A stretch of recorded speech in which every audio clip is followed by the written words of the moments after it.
This is Kerbal Enthusiast 11, being slightly more enthusiastic than normal. I'm going to have to quit saying that. And that was a PowerPoint for no apparent reason. And this is a ship that I developed that shouldn't be doing what it just did.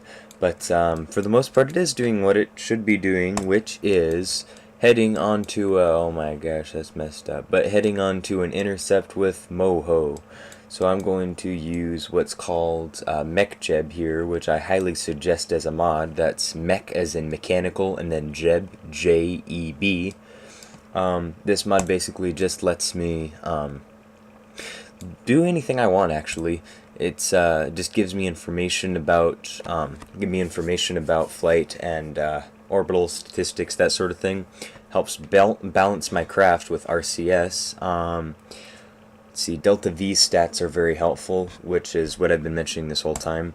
Basically how much change I can make to my orbit, etc. Speaking of which, I have a maneuver coming up in a few seconds-ish. Yeah, seconds, as soon as I do this. And hopefully, if I've done it all right, it has all sorts of different options here to make maneuvers for you to help do different things in Kerbal Space Program. So I've used one of those very successfully before, and I'm using it again to get to Moho. And for those of you who are wondering, Moho in the Kerbal system is the analogy to Mercury in the real system. So I'm actually going to my first other planet with this craft, so yay! So now what I need to do is just wait till the time is right, and then make this burn in the way in which it needs to be. Yeah. So then it's telling me that my time's just off by a little bit, but when you're making maneuvers like on a large scale, it tends to not quite matter as much, like the larger sphere of influence that you're in. For example, like if you mess up a maneuver a little bit in orbit around a moon, then the events might be catastrophic. But if you're around the sun, then it might not matter as much, because it takes so much change to change anything that if you make a little mistake in view of a small mistake, it doesn't really matter too much. So what these little icons right here are showing me is where I'm going to be and where the planet's going to be, and it's telling me that I need to get a lot closer before I'm going to be able to what's called intersect Moho, or just get into its sphere of influence, or orbit around it, land on it, that sort of stuff. You have to be a certain distance away before it'll let you do anything. So what I'm going to do here is go over to MechJib and turn on, it's called Fine Tune Close Approach to Target, because right now Moho's my target. So I'm going to tell it that I want to get as close as possible. It's hard to explain, but mostly involving human error. So I'm going to look at the maneuver node here. It's telling me it's in 2 days. Fortunately, we don't have to wait 2 days. We can just fast forward here with the warp. And you can see a few different things happening in that time period. Most of the planet's moving. And I have a Kerbal on board, which is helping me control my ship. So I can just make this burn as soon as I need to. Normally I try to be as close as possible to the node time. I've actually gotten fairly good at it, as will users of Kerbal Space Program. But I have found that every time that I open the Cam Studio app, which is what I take these videos on, sometimes that turns my thrusters on in Kerbal Space Program, so it gets kind of interesting. That's what just happened before, and why I had to sort of jig up my orbit a little bit.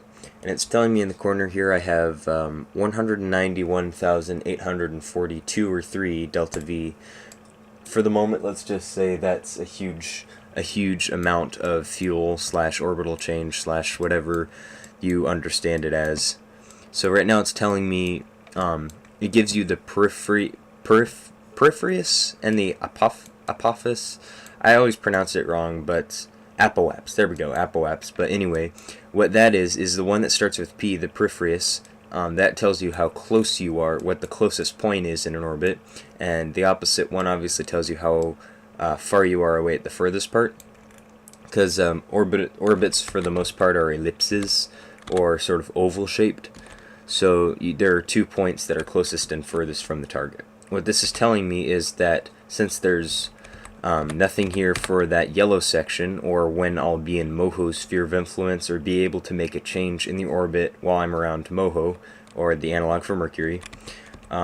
It's not giving me one, which means right now I'm on basically a crash course, albeit a 108-day crash course towards the planet.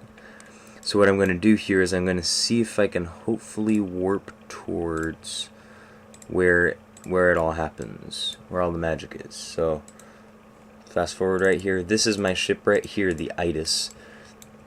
You can see Moho's moving pretty fast around the sun there, or the Kerbal.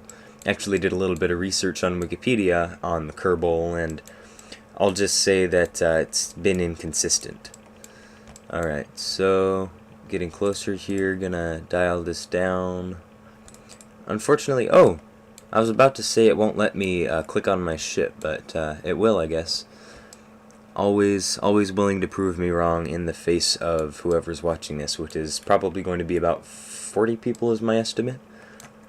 Okay, so telling me that I'm getting pretty close here. I'll slow it down once more once I get to about 1 day, maybe 2 days. I'll go 2 days to be safe. So 2 days, slow down here. Let's see. At this point, like, I should be able to technically see Moho. And I'm prone to pronounce all this wrong, so if I am, then, yeah, I am then. You can see how huge the sun is, or the Kerbal. It's just insanely large there, as it is in real life, in the real solar system. I'm having trouble even... Oh, there it is, in the corner right where my mouse is circling. That's where the sphere of influence that I'm trying to get to is. Just about there. It's interesting how orbital mechanics work in Kerbal Space Program. Sometimes it sort of flickers. I don't know how else to explain it. But it'll try to decide between one of two things that you're doing. One of them involving going to the moon, one of them involving getting flung out of the Kerbal system. But it has to try and choose between those, and sometimes it alternates because apparently what's called the game engine, or how the game calculates what all's going on, gets confused. So, oh yeah, it's much more visible now, and I'm burning basically. What's all this? Oh, just some of the scientific gizmos here. I don't normally call them gizmos, but yeah. It's telling me that my encounter's coming up pretty close. Slow down even more, and here we go. Okay, so what I need to do is actually get into an orbit here. Unfortunately, to my knowledge, there's not really that much I can do with MechJeb. I could tell it to try and change Peripherus or the low point. Let's see, will that work? Nope. Oh, I see what it's saying. After a fixed time. Yeah, if you ever get MechJeb, you have to sort of read it to understand what it's saying. Oh, I stand corrected. I like to think of MechJeb as the in-flight computer because it makes it a lot more fun. I've actually been trying to figure out if there's a way to like attach a joystick or something like that. That sounded messed up. To the computer to use for that. Yeah. Alright, so I'll see if I can just do this maneuver right now. Actually, I should have done it a few seconds ago. Kind of nervous because the sun's so large. That's not exactly a good sign, as any space traveler or just anyone off of the hypothetical street would know. If you're close to the sun, you're burning up. But what those little things right there are telling me is that I'm actually not quite burning up yet, but they are getting, or parts are getting slightly hot. So, well, unless I explode, this is the closest target that I'm going to be at, so there's not really too much of a problem. Now what I can tell MechJeb to do is my favorite feature called Circularize. You have to set it to the Peripherus, or the low point, and click Create, and it'll create a magical perfect orbit that when you burn in the direction that it wants you to, or fire your thrusters, then it will put you in a magical perfect orbit around wherever it is. Yeah, there's the planet. This has often been one of my favorite planets to visit in Kerbal Space Program, albeit I don't visit it very often, not as much as Jewel or anything, which is a green gas giant, but that's in a different episode.